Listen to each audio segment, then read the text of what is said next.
हाँ, मुझे आ रही है जी। नमस्कार। अनुज जी, कुछ तस्वीरें आ रही हैं G20 में जो डिनर आयोजित किया गया था, जिसमें नीतीश कुमार दिख रहे हैं, साथ में प्रधानमंत्री मोदी हैं और एक तरफ सुखविंदर सिंह सुक्खू हैं हिमाचल के मुख्यमंत्री, उनके कंधे पर हाथ रखा हुआ है प्रधानमंत्री मोदी ने। किस तरह से देख रही है कांग्रेस? और दूसरी बात, मल्लिकार्जुन खड़गे को नहीं दिया गया था इन्विटेशन डिनर का। देखिए, बहुत ही दुर्भाग्यपूर्ण है कि ऐसे अवसरों पर भी जो एक वैश्विक सम्मेलन हमारे देश में आयोजित हो रहा है और आप कहते हैं कि मल्लिकार्जुन खड़गे जी क्योंकि कांग्रेस के प्रेसिडेंट हैं और हमने एक किसी भी पॉलिटिकल पार्टी के प्रेसिडेंट को नहीं बुलाया, वहां तक समझ में आती है। लेकिन क्या ये भूल जाते हैं कि मल्लिकार्जुन खड़गे जी राज्यसभा में नेता विपक्ष भी हैं और एक मिनिस्टर का उनके पास पोर्टफोलियो है और लीडर ऑफ अपोजिशन इस देश में, क्योंकि आपने लोकसभा में तो किसी को नॉमिनेट होने नहीं दिया है, लेकिन एकमात्र विपक्ष के नेता हैं जो कॉन्स्टिट्यूशनल पावर रखते हैं, कॉन्स्टिट्यूशनल पोजीशन होल्ड करते हैं, और आप उनको इनविटेशन नहीं देते हैं। तो ये क्या संदेशा देना चाहते हैं? फिर बोलते हैं कि वन नेशन और हम लोगों को एक साथ दिखना चाहिए। आप वहां पर राजनीति करते हैं और आप अपेक्षा करते हैं कि आपको इस तरह से सहयोग मिले। बहुत ही दुर्भाग्यपूर्ण है कि बीजेपी के लोगों को, इनकी सरकार में बैठे लोग इस तरह से अगर ऐसे मौकों पर भी अगर ये राजनीति का अपना छोटी सोच का एक परिचय देंगे तो ये दुनिया देख रही है, देश तो देख रहा है, साथ में दुनिया भी देख रही है। दुनिया के जो वैश्विक लीडर आए हैं वो भी अपनी हर कंट्री के जो है अपोजिशन के लीडर्स को सम्मान देते हैं। तो इससे पहले की सरकारें रही, कांग्रेस की हमारी 10 साल की यूपी की सरकार रही, अटल जी की सरकार रही, उससे पहले नरसिम्हा राव जी की सरकार रही, राजीव जी की सरकार रही, इंदिरा जी की सरकार रही। तब तो ऑपोजिशन नाम की कोई चीज भी नहीं होती थी नेहरू जी के समय में, तब भी ऑपोजिशन के नेताओं को जो है उचित सम्मान दिया जाता था, इस तरह से अपमानित नहीं किया जाता था। लेकिन अब इनकी शैली है, ये इस तरह से अपमान करना चाहते हैं, तो इनको मुबारक हो। खड़गे जी पर बात कही अपनी, ठीक है, आप इसे कह रहे हैं कि ये छोटी सोच का परिचय है, लेकिन जो तस्वीरें आई हैं हम दिखा भी रहे हैं अपने दर्शकों को, ये जो तस्वीरें हैं, क्या इन तस्वीरों के क्या मायने हैं? क्या इनसे, क्योंकि आप एक अलग INDIA गठबंधन में हैं और उन्हीं के बड़े नेता नीतीश कुमार एक वक्त पर संयोजक, हालांकि अब उन्होंने इनकार कर दिया है कि वो संयोजक नहीं बनेंगे, नीतीश कुमार पहुंचे हैं और जो जेस्चर दिख रहा है वो तस्वीरों में वो बहुत कुछ कह रहा है। नहीं, ठीक है, वो अपने प्रदेश के मुख्यमंत्री हैं, अपनी पार्टी का उनका अपना अलग स्टैंड है। इस तरह से तो हमारे हिमाचल के मुख्यमंत्री सुक्खू जी भी गए थे वहां पर। ये एक अलग विषय है, ठीक है, जिनको निमंत्रण दिया है वो आए थे और गए हैं, और जो लोग गए हैं निश्चित तौर पे एक पॉजिटिव जेस्चर के साथ ही गए हैं और पॉजिटिव जेस्चर होना चाहिए। मेरा सवाल इसलिए है ये कि क्या इन तस्वीरों से INDIA गठबंधन पर कोई फर्क पड़ेगा? देखिए, पहले तो आपको मैं बताऊं, ये इंडिया गठबंधन है। आपको बेहतर हो कि आप इंडिया के नाम को इस तरह से बीजेपी वाले जिस तरह से बदनाम कर रहे हैं ना करें। इंडिया, भारत, हिंदुस्तान सब एक ही है हमारा, INDIA नहीं है, इंडिया है हमारा। और इंडिया के जो जितने भी हमारे सहयोगी दल हैं सब लोग एकजुट हैं और उससे गठबंधन में क्या असर पड़ेगा? तमाम जिनको निमंत्रण दिया है सब लोग गए हैं। जिन लोगों की अपनी कोई पहले से कुछ कहीं ना कहीं कुछ कार्यक्रम रहे हैं, किसी कारण से नहीं आ पाए, वो लोग नहीं आ पाए। कोई वहां जाने से कोई बीजेपी के साथ तो शामिल हो नहीं गए, कोई इनके NDA के गठबंधन में शामिल तो हो नहीं गए कि गवर्नमेंट का प्रोग्राम था, प्रेसिडेंट ऑफ इंडिया कहे या प्रेसिडेंट ऑफ भारत कर दिया, उनकी तरफ से इन्वाइट किया गया था और उन्होंने जो है बिल्कुल सम्मानपूर्वक वहां जाने का काम किया है। ठीक है अनुज जी, लेकिन मैं उस चीज को क्लियर कर देती हूँ। आप जो कह रहे हैं कि बीजेपी वाले कहते हैं INDIA, क्योंकि आप लोगों में उसमें ऑफिशियली भी डॉट है बीच में, I.N. इसलिए मैं इसको ऐसे प्रोनाउंस कर रही हूं। मैं ये क्लियरिटी आपको दे दूं। हमारे साथ बीजेपी की तरफ से डॉक्टर राजकुमार फलवारिया भी जुड़ गए हैं। राजकुमार जी, स्वागत है आपका। राजकुमार जी, तस्वीरें आ रही हैं, नीतीश कुमार की तस्वीरें हैं, ममता बनर्जी की तस्वीरें हैं, साथ में प्रधानमंत्री मोदी के और सुखविंदर सिंह सुक्खू की भी तस्वीरें हैं। लेकिन अनुज जी, और जो आरोप राहुल गांधी की तरफ से लगाया गया कि आपने 60% आबादी का प्रतिनिधित्व करने वाले नेता विपक्ष मल्लिकार्जुन खड़गे जी को नहीं बुलाया, और अनुज जी कहते हैं ये आपकी छोटी सोच को दिखाता है। मेरा ये मानना है कि ये G20 का जो समिट है ये ग्लोबल समिट है। मुझे लगता है कि आज हम अपनी राजनीतिक दृष्टि से ये भारत के आंतरिक स्थिति में चर्चा न करते हुए विश्व स्तर पर हमने क्या क्या अचीव किया है, विश्व स्तर पर हमने क्या क्या किन किन चीजों को हमने हासिल किया, उसकी चर्चा मुझे लगता है करनी चाहिए। ये हम चर्चा बाद में कर लेंगे। दूसरा, आज भारत ने इतना बड़ा, मैं न्यूज़पेपर की कटिंग देख रहा था, भारत को विश्व के मानचित्र पर एक न्यूज़पेपर लिख रहा, भारत बना भाग्य विधाता। जहां पर G7 जैसी कंट्रीज, ग्रुप 7 विकसित राष्ट्र विश्व को डोमिनेट करते थे, डायरेक्ट करते थे, वहां विश्व के इस मानचित्र में भारत एक बड़ी शक्ति बनकर उभरा है। और G20 का ये समिट मुझे लगता है कि ग्लोबल लेवल पर भारत ने विश्व को दिशा देने के लिए एक मार्ग प्रस्तुत किया है।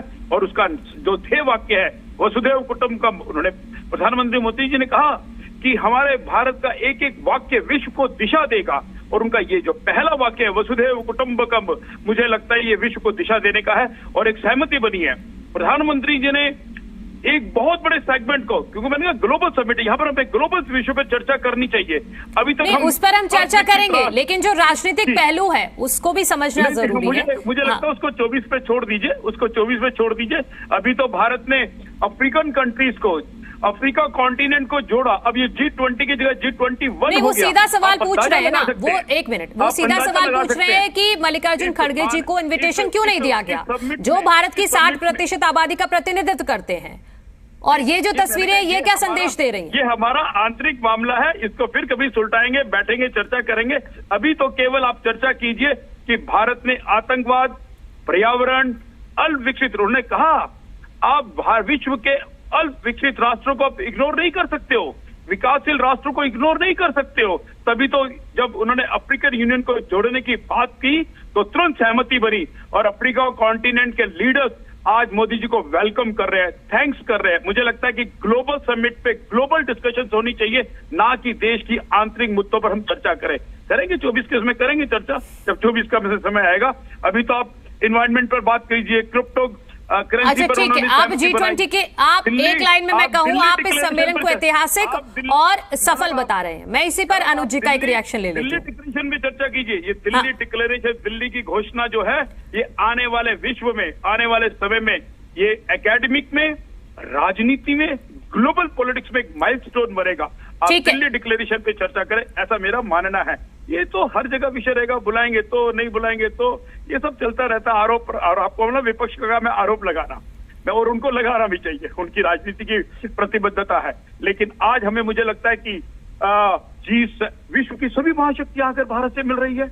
और मिलने के बॉडी, मैं तो पॉलिटिकल साइंस का विद्यार्थी हूँ, दिल्ली विश्वविद्यालय में पढ़ाता हूँ। इंटरनेशनल लेवल पर किसी लीडर्स के बॉडी लैंग्वेज बताती है कि वो किस प्रकार के उसे रिसीव कर रहे हैं, चाहे जो बाइडेन हो, चाहे फ्रांस के हो। तो उस बॉडी लैंग्वेज से मैसेज आ रहा है कि भारत के नेतृत्व को विश्व ने स्वीकार किया है, ऐसा मेरा मानना है। ठीक है। मैं अनुज जी से एक रिएक्शन ले लेती हूँ। ठीक है राजकुमार जी, आप रहिए हमारे साथ। अनुज जी, वो एक लाइन में कहें तो वो G20 सम्मेलन को ऐतिहासिक और सफल बता रहे हैं पूरी तरह से। देखिए, ठीक है, ऐतिहासिक है, निश्चित तौर पे देश के लिए सम्मान की बात है इस तरह का समिट होना। और सफल भी हुआ है क्योंकि हमारा देश एक मजबूत देश है। यहाँ पर कोई भी आयोजन पहले भी हुए हैं। आपको याद होगा कि 1983 में, 1983 में जब इंदिरा जी प्रधानमंत्री थी, तब उनकी अध्यक्षता में भी एक समिट हुआ था। आज तो 20 कंट्रीज के जो है स्टेट हेड्स हैं, उस समय 100 कंट्रीज के स्टेट हेड्स आए थे। तो हम लोग तो होस्ट कर चुके हैं। और 1983 और आज के 2023 के भारत में जमीन आसमान का फर्क है। हम लोग और ज्यादा डेवलप हो चुके हैं 40 वर्षों में। और इससे पहले की सरकारें जो थी, उन्होंने लगातार देश को जो है कहीं ना कहीं विकास के पथ पर आगे बढ़ा करके इसको डेवलपिंग नेशन के रूप में इसको एक मजबूत ग्लोबली पेश किया है। तो कोई भी आयोजन किसी भी सरकार के समय में होगा, लेकिन वो देश के लिए एक गर्व की बात है, देश की जनता के लिए गर्व की बात है। सरकारें तो आती जाती रहती हैं, पार्टियां आती जाती रहती हैं। आज ही है, अगले साल कोई और सरकार आ सकती है, उसके बाद कोई और सरकार आ सकती है, उससे पहले कोई और सरकार नहीं। तो और ये नहीं है कि आज ये पहली बार और आखिरी हुआ है, उसके बाद भी मिलेंगे हमारे को और भी तमाम जो है जिन समिट्स का जो है हमारा देश सदस्य है। तो रोटेशन बेसिस पे जो है सबको उसकी होस्ट मिलती है, प्रेसिडेंसी मिलती है। जबकि हमको रोटेशनल बेसिस पे प्रेसिडेंसी मिली है साल, अगले साल ब्राजील को मिली है, उससे पहले बाली में थी और उससे अगले साल किसी और को होगी। तो ऐसा नहीं है कि ये कोई हमारे को एक केवल हमको ऑब्लाइज करने के लिए उन्होंने दिया है, क्योंकि 2023 में हमारा नंबर था, हमको उसके नेक्स्ट ईयर और दूसरे कंट्री में होगी। तो देश मजबूत है, देश की जनता का टैक्स की कमाई के पैसे से जो है जितना भी ये दिल्ली को जो सजाया गया है, सरकार ने उसको ठीक काम किया है। वो जो कुछ चीजें अच्छी हैं वो उनको तारीफ की जानी चाहिए, अब करते हैं। लेकिन ये भी देखना चाहिए कि कई ऐसे विषय हैं जिन विषयों पर जो है देश की जनता सवाल मांग रही है। जो बाहर के जो लीडर्स आए हैं उनको हमारी इंटरनल कंडीशंस के बारे में भी जब वो अपनी कंट्री में चर्चा कर चुके हैं तो यहाँ पर आकर के भी वो क्या इंप्रेशन लेके आए हैं और क्या इंप्रेशन लेके गए हैं, क्या वो सवाल उनके मन में अभी भी घूम रहे हैं कि जिस तरह से मणिपुर को लेकर के एक लगातार हमारे देश की जो है छवि खराब हुई है। केवल छवि नहीं खराब हुई, वहाँ पे जो हालात हैं बहुत ही ज्यादा दयनीय हैं। और उनके हालातों पे चर्चा यूरोपियन यूनियन के पार्लियामेंट में हुआ है, उनके हालातों की चर्चा यूनाइटेड किंगडम की पार्लियामेंट में हुआ है। और वहाँ के जो है उनको उनके स्टेट हेड्स आज आए हुए हैं, तो वो क्या लेके आएंगे, क्या सोच करके आ रहे होंगे, क्या उनको इन बातों का जवाब मिल गया? क्या आज हम कह सकते हैं कॉन्फिडेंस के साथ कि मणिपुर में पीस स्टैब्लिश हो गई है, मणिपुर में दंगे बंद हो गए हैं, खबरें वहाँ सेंसर कर दी गई हैं, खबरें कर दी गई हैं, तो उसका मतलब ये नहीं है कि चीजें ठीक हो गई हैं। हाँ, राजकुमार जी। हाँ, नहीं, निश्चित तौर पे हर ये केवल भारत के नहीं, हर देश के अंदर आंतरिक समस्याएं होती है और उन समस्याओं को लेकर सरकार चिंतित भी रहती है, कार्य भी करती है। लेकिन अभी हमारा जो फोकस है, जिस प्रोग्राम के लिए कई बार घर में बड़े बड़े आयोजन होते हैं, तब उसमें छोटे छोटे डिस्प्यूटों को हम समस्याओं को समाधान के लिए सरकार चिंतित है, कार्य भी कर रही है। लेकिन अभी हमको ये पूरे देश के सभी विपक्षी दलों को, देश के प्रत्येक नागरिक आज गौरवान्वित महसूस कर रहा है। आज विश्व के अंदर जहां भी भारतीय रहता है वो अपना गर्व से कहता है कि मैं भारतीय हूं, चाहे वो इंग्लैंड में हो चाहे फ्रांस में हो।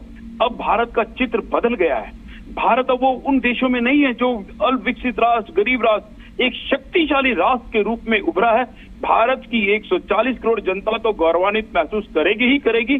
और मेरा ये मानना है कि विश्व में जहां भी भारतीय रहते हैं वो इस बात को गौरवान्वित महसूस करें कि भारत एक महाशक्ति की तरफ बढ़ रहा है, भारत एक विश्व गुरु की तरफ बढ़ रहा है। मुझे लगता है कि भारत का ये जो सांस्कृतिक परिवर्तन, देखो मैं फिर बात कहना चाहता हूं, भारत ने कभी भी विश्व पर विजय राजनीतिक दृष्टि से नहीं हासिल की। आज से हजारों, आज आप विश्व का सबसे बिगेस्ट टेंपल कहां ढूंढेंगे तो कंबोडिया में मिलेगा आपको। तो मेरा ये मैंने बहुत सारे एग्जाम्पल में देना नहीं चाहता, समय का अभाव होता है यहाँ चैनल में। भारत ने हमेशा विश्व का नेतृत्व जो किया वो सांस्कृतिक दृष्टि से किया है, वैचारिक दृष्टि से किया है, दार्शनिक दृष्टि से किया, राजनीतिक दृष्टि से कभी नहीं किया। और हम राजनीतिक दृष्टि से सोचते भी नहीं। हमारी सोच वो है सांस्कृतिक है, हमारी सोच दार्शनिक है, हमारी सोच सर्वे संतु निरामय, सर्वे भद्राणि पश्यन्ति, ये हमारी सोच है। ये one family, one world, one family, one future वाली सोच है। ये विश्व को दिशा दे रहा है। मेरे मित्र ने बिल्कुल ठीक कहा कि रोटेशन से आया, लेकिन इस रोटेशन में इससे पहले भी 17 कॉन्क्लेव हुए हैं। लेकिन इस समिट ने आने वाले G20 कंट्रीज को मैसेज दिया है कि हमारा ये G20 का प्लेटफॉर्म तो G20 से 21 हो गया है। ये G20 का प्लेटफॉर्म एक छोटा प्लेटफॉर्म नहीं है। इस प्लेटफॉर्म पर हम अंतर्राष्ट्रीय संबंधों के आधार पर एक दोस्त के साथ मित्रता, ये विश्व का आज का मोदी जी का ये संदेश आज का नहीं है, हजारों साल पहले का संदेश है। हम वसुधैव कुटुंब, एक वन वर्ल्ड वन फैमिली की विचार पर चलने वाले हैं। तभी विश्व में शांति स्थापित होगी, तभी विश्व का विकास होगा। यही तो पूछ रहे हैं कि वन वर्ल्ड और वन फैमिली में मणिपुर भी आता है। जी, मैंने कहा ना, ये आंतरिक मामले, ये केवल भारत में नहीं, विश्व के हर देश में चले जाओ। फ्रांस में जाओगे तो वहां आंतरिक मामले मिलेंगे, अमेरिका में जाओगे तो वहां आंतरिक मामले मिलेंगे। हर विश्व के आंतरिक मामले होते हैं। अनुज जी, वो कह रहे हैं आंतरिक मामला है तो उसे ग्लोबल समिट जब हो रही है, जब विश्व के नेता यहाँ आ रहे हैं, उसके लिए भी चिंतित है और देश का नेतृत्व उसको लेकर चिंतित भी है और उन समस्याओं का भी समाधान करेगा। लेकिन अभी मुझे लगता है कि हमको केवल और केवल विश्व के इस ग्लोबल विषय पर चर्चा करनी चाहिए। अभी समय ग्लोबल का है और इस मौके को खोना नहीं चाहिए, प्रत्येक भारतीय को खोना नहीं चाहिए और ये दावे से कहना चाहिए। और हर व्यक्ति ग्लोबल लीडर बनने के लिए तैयार है। केवल प्रधानमंत्री नरेंद्र मोदी जी ने भारतीय को एक मौका दिया है। प्रत्येक व्यक्ति प्रवक्ता बने ग्लोबल लीडर का, ग्लोबल लीडरशिप का प्रत्येक व्यक्ति बने। केवल मैं विपक्ष की बात नहीं कर रहा हूँ, प्रत्येक व्यक्ति को मौका मिला। ठीक है अनुज जी, मैं बहुत सारे सोशल मीडिया में वो कह रहे हैं कि मणिपुर का जो मुद्दा है वो आंतरिक है और ये ग्लोबल समिट है, इसमें ग्लोबल मुद्दों पर बातचीत होनी चाहिए। इसलिए विपक्ष को कहना चाहिए उस विषय पर हम चर्चा करेंगे, मिलकर हम उस समस्या को दूर करेंगे। निश्चित तौर पर मेरा मानना है इस दिशा पर हम आगे बढ़ेंगे। ठीक है अनुज जी, ठीक है जी, धन्यवाद। देखिए, निश्चित तौर पे हमारा इंटरनल मैटर है, लेकिन एक बहुत ही गंभीर विषय है, बहुत ही चिंता का देने वाला विषय है कि लगातार किस तरह से बीते महीनों से मणिपुर की जो तस्वीरें सामने आई हैं, मणिपुर में जो हर दूसरे दिन वहां से चीजें सामने आ जाती हैं और हम उस पर किसी तरह के कोई चिंता नहीं कर रहे हैं। केवल बयानों में यहाँ पर आकर के बोल देना कि हमारा इंटरनल मैटर है, उसको बाद में देख लेंगे, वो चीजें नहीं होती है। और भी तमाम तरह की बातें हैं कि आप जिस तरह से इन्होंने एक कंट्रोवर्सी को एक जन्म दे दिया है, भारत बनाम इंडिया को जन्म दे दिया है, भारत बनाम हिंदुस्तान को इन्होंने कंट्रोवर्सी क्रिएट कर दिया है। एक जो हमारे ये देश में भी इस बात की जैसे बोल रहे हैं चर्चा होनी चाहिए, तो निश्चित तौर पे आज देश की जनता इस बात को लेकर कंफ्यूज है। और न कि केवल देश की जनता बल्कि जितने भी G21 देशों के जो सदस्य आए हैं वो भी सोच रहे हैं कि हम भारत में आए हैं, इंडिया में आए हैं, ये क्या हो रहा है इस देश में, आप किस तरह से इंडिया का नाम मिटाना चाहते हैं, किस तरह से इंडिया और भारत में एक फर्क क्रिएट किया जा रहा है, आखिर क्यों ये सब चीजें चुनाव से पहले और जब एक इंडिया अलायंस बन के सामने आया है तो इस तरह की चीजों को सामने दिया जा रहा है। क्या वो एक कहीं ना कहीं अपना हम लोग मजाक के पात्र नहीं बन रहे? क्या अगर जो लीडरशिप है ये लोग बोलते नहीं है लेकिन कहीं ना कहीं एक इस तरह की इमेज लेकर के जा रहे हैं कि इनके देश में हो क्या रहा है, किस तरह की यहाँ की राजनीति को जन्म दिया जा रहा है, किस तरह की यहाँ की। ठीक है अनुज जी, मैं इस पे जवाब ले लेती हूँ। ठीक है, आ गई आपकी बात। राजकुमार जी वो कह रहे हैं, मैं सीधा बता देती हूँ, वो जो तस्वीर है जिसमें प्रधानमंत्री मोदी बैठे हैं और सामने बोर्ड जो लगा है वो भारत का लगा है, वो कह रहे हैं कि आप एक नई कंट्रोवर्सी को जन्म दे रहे हैं और लोगों को कंफ्यूज कर रहे हैं कि राष्ट्रीय अध्यक्ष जो आ रहे हैं वो कंफ्यूजन में है कि हम इंडिया में आए हैं भारत में। भारत का नाम भारत ये आज थोड़ी है, ऋग्वेद के श्लोक में इसका जिक्र है। उत्तरम यत् समुद्रस्य दक्षिण भारत तत्र सप्तति, जो उत्तर के जिस हिमालय के दक्षिण में और समुद्र के उत्तर में जो भाग है उस भारत उस खंड का नाम भारत है। यह ऋग्वेद में कहा गया है, आज थोड़ी कहा गया है। हमारी पार्लियामेंट की डिबेट में भारत शब्द को उपयोग में लाना चाहिए, कांग्रेस के समय में हुआ है। पार्लियामेंट डिबेट के अंदर वो उनको बताओ ना, भारत को नया शब्द थोड़ी कहा गया है। भारत हजारों सालों से पुराना नाम है, इस भारत को भारत शब्द से और प्रचलित करना चाहिए। हमारा किसी और नाम से दुराग्रह नहीं है। हाँ, लेकिन जो हमारा वो ये भी कह रहे हैं कि दरअसल INDIA गठबंधन की वजह से आपने मैडम जो शब्द हमारी संस्कृति को दर्शाता हो, हमारे इतिहास को दर्शाता हो, हमारे गौरवमय इतिहास को दर्शाता हो, उस नाम को हमें स्वीकार भी करना चाहिए। हमें किसी और नाम से विरोध नहीं है। हिंदुस्तान शब्द हमारे लिए प्रिय है, इंडिया शब्द हमारे लिए प्रिय है, लेकिन जो शब्द हमारी संस्कृति को दर्शाता हो, जो शब्द हमारे इतिहास को दर्शाता हो, गौरवमय इतिहास को दर्शाता हो, मुझे लगता है उसको स्वीकार करने में हमें गुरेज नहीं होना चाहिए। हमारा किसी और शब्दों से कोई विरोध नहीं है, कोई विरोध नहीं है, लेकिन धीरे धीरे हमारे इतिहास से जुड़े हुए शब्दों को हम जोड़ते हैं और भारतीय शब्द, भारत शब्द इंडिया के प्रेमबल में लेकर इंडिया दैट इज भारत, ये इंडिया ही भारत है। हमने कोई नया शब्द थोड़ी करा है, ये हमारा नया शब्द नहीं है। तो हजारों साल से चला है। नया शब्द थोड़ी लेकर आए हैं हम, जो संविधान में लिखा है उसी को तो बोल रहे हैं बस। हजारों साल से चला है। ऋग्वेद के अंदर इसका जिक्र है, मुखो उपनिषदों में इसका जिक्र है। ठीक है राजकुमार जी, ठीक है। अनुज जी लास्ट। बिल्कुल ठीक कह रहे हैं। भारत देखिए हमारा प्राचीन नाम भारत है, लेकिन वैश्विक स्तर पे देखें, हम ग्लोबली देखें तो सब लोग इंडिया के नाम से जानते हैं, इंडियंस के नाम से जानते हैं। और हमारी गवर्नमेंट की जो पॉलिसीज हैं, हमारा कॉन्स्टिट्यूशन भी कहता है Bharat means government means India. और तमाम तरह की जो स्कीम्स चल रही हैं, न केवल स्कीम्स चल रही हैं बल्कि जो नोट हैं, खासतौर से केवल पुराने नोटों की बात नहीं करें, जो नोट इन्होंने भी नोटबंदी के बाद जो इन्होंने लाए हैं, सब पे रिजर्व बैंक ऑफ इंडिया लिखा हुआ है। आप कहां कहां से चेंज करेंगे और क्यों अचानक इनको इंडिया नाम से इतनी नफरत हो गई? जो वो लोग हैं जिन्होंने तो इंडिया के नाम पर वोट फॉर इंडिया करो, वोट फॉर इंडिया। अरे इंडिया शब्द से नफरत नहीं है भाई, इंडिया शब्द से नफरत नहीं है। एक एक करके हम एक एक करके बात करें, एक एक करके बात करें। डॉक्टर साहब बेहतर होगा, अच्छी चर्चा चल रही है। हम ये कहना चाहते हैं कि देखिए मोदी जी की वीडियो कितनी वायरल हो रही है। जब 2014 के चुनाव से पहले vote for India, vote for India, vote for India की वीडियो चल रही है। आप तो खुद इंडिया के नाम वोट मांगे और आप कहते हैं कि हम इंडिया नाम नहीं रखेंगे। हम तो खुद तमाम तरह की गवर्नमेंट ने स्कीम्स चलाई हैं, stand up India, start up India, digital India, खेलो इंडिया, तमाम तरह की लेटो इंडिया। ठीक है, इस पर बस छोटा सा जवाब ले लेती हूँ मैं। राजकुमार जी वो कह रहे हैं कि आप ही ने तो चलाई है ये सारी योजना, मेक इन इंडिया। नहीं ये कहा हमने, हम इस बात का कह रहे हैं कि इंडिया शब्द, हिंदुस्तान शब्द से हमारा कोई दुराग्रह नहीं है। हमें भारत शब्द इसलिए इस बात को प्रचलित करने की आवश्यकता है या उसको शब्दों में लाने की आवश्यकता है क्योंकि भारत शब्द से हमारा ऐतिहासिक, हमारा सांस्कृतिक, हमारा गौरवमय इतिहास हमको ध्यान में आता है।